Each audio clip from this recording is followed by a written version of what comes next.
This course wouldn't really be practical if it didn't come with a design challenge. This video is brought to you by Adobe Academy. So take any photo you want. It can be any of your own photos, it can be one that you find on the web, or it can be one or all of the images that come with this course. So open it in Photoshop and then make all the adjustments that you see fit.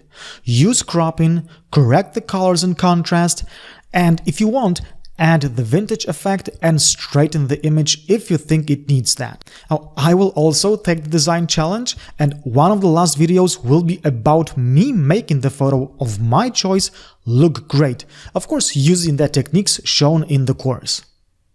And as always, it would be great if you shared your photos with the community and said a few words on your project.